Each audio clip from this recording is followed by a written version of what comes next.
Kalau bukan Ahlus Sunnah yang mencintai habaib dengan cara manhaj yang sahih, siapa lagi?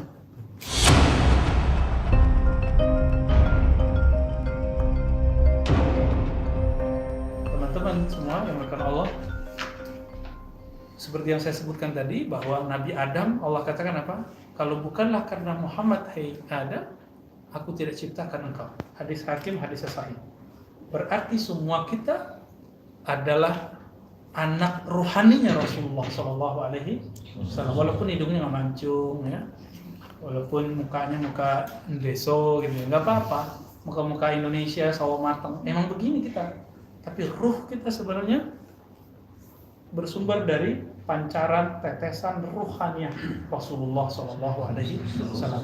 Lalu kenapa kita nggak terakhir sebagai habaib? Itu ada rahasianya.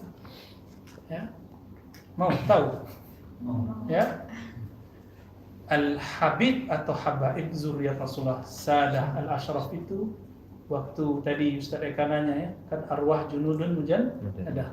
Ruh itu dulu sudah berpeleton-peleton, sudah berkomunitas jadi alam ruh.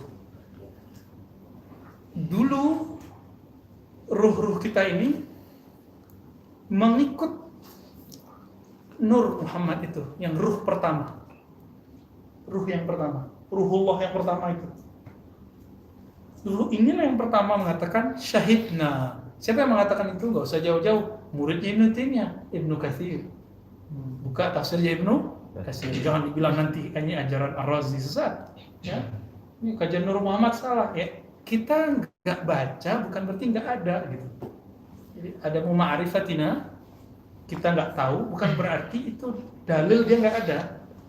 Kan sekarang orang menstandarkan kalau dia nggak ada di dalam pikirannya, nggak ada di luar. Ya enak aja ya, dunia itu seluas kepalanya aja. Nah, Ibnu Katsir menyebutkan tafsir itu, bahwa siapa yang pertama kali mengatakan itu adalah ruh Nabi Muhammad SAW. Dalam istilah dia ruh, dalam istilah kajian kita Nur Muhammad. Siapapun di antara arwah yang kagum kepada ruh Nabi Muhammad, melihat Nabi Muhammad dengan penuh cinta saat itu, terlahirlah dia dalam dua golongan. Satu golongan habaib, satu golongan ulama waliullah yang arif billah. Semoga kita termasuk salah satunya. Amin ya rabbal alamin. Bijahin Nabi sallallahu alaihi wasallam. Al-Fatihah.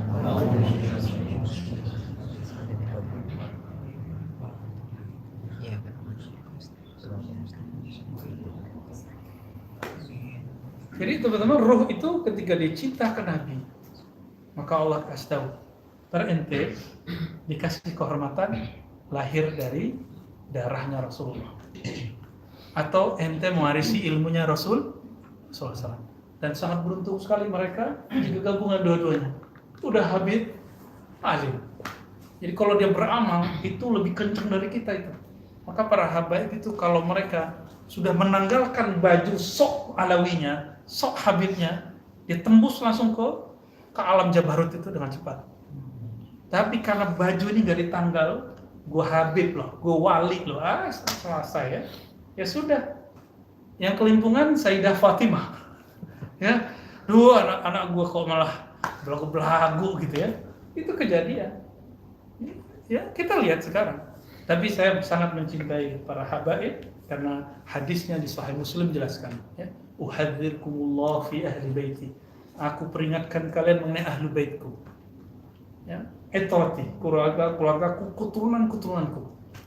Maka kita bersolawat dalam Sahih Bukhari, Muslim, Allahumma salli ala Muhammad wa ala alihi wa azwajihi wa ali baitihi. Di riwayat yang lain ditambahkan wa zurriyatihi, zuriatnya, baik secara rohani apalagi jasmani. Jadi antum nggak boleh sama sekali su'ul adab kepada para habaib, sama sekali.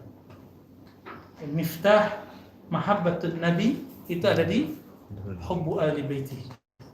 Karena Nabi mengatakan ahibbu ahla baiti hubban li. Hadisnya Hasan li ghairihi, ya. Cintai ahlu baitku karena cinta kepadaku. Langsung ada tuh teman kita nyeletuk, ente Syiah ya? Allahu Akbar. Ini hadis semua hadis Ahlus Sunnah yang kita baca.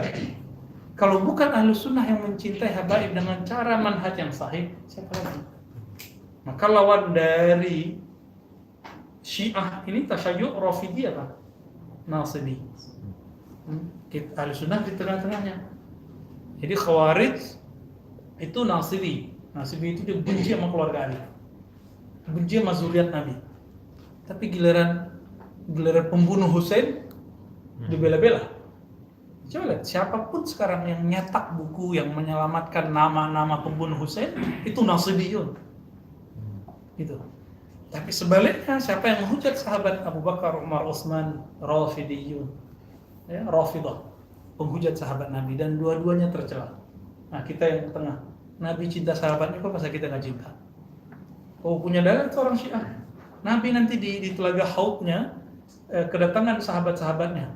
Terus apa kata Nabi? Suhaibi kan gitu ya hadisnya. Tapi ternyata beberapa sahabatnya itu digiring oleh malaikat nar dan dijebloskan masuk neraka.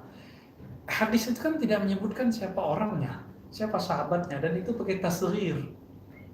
Tasghir berarti sedikit sahabat toh. Bagi Syiah itu dianggap hampir semua sahabat. Maka tersisa bagi mereka cuma 9 sahabi. Cuma 9 sahabi. Nauzubillah min dzalik. Ya, selebihnya Ahlul Bait. Jadi betul-betul harus hati-hati teman-teman. Kita Ahlus Sunnah mencintai Ahlul Bait, mencintai sahabat Nabi. Mencintai Ahlul Bait di atasnya, lalu mencintai sahabat, lalu tabi'in terus sampai sekarang kepada ulama dan habaib. Kalau ada habaib beda manhaj sama kita, ya sudah kritik manhajnya, jangan main nasab. Masa Habib gitu sih? Kurangi kalam itu, walaupun kalam ini boleh kita katakan, tapi ini ta'nu fin nasab. Kalau maksudnya masa Habib berakhlak begini nggak apa-apa. Tapi kalau maksudnya ente bukan Habib ya gitu. Nah, ini bermasalah. Al-Habib yang sudah berjisim Habib, dia punya tanggung jawabnya gede. Dosanya juga gede dari kita. Dia kalau dosa, dosanya gede. Dia kalau taat, taatnya juga gemuk. Kalau dia bermakrifat, makrifatnya langsung naik. Karena Al-Mahdi pasti keturunan Fatimah. Al-Mahdi pasti keturunan Fatimah. Jadi antum hati-hati. Siapa tahu dari keluarga dia tuh.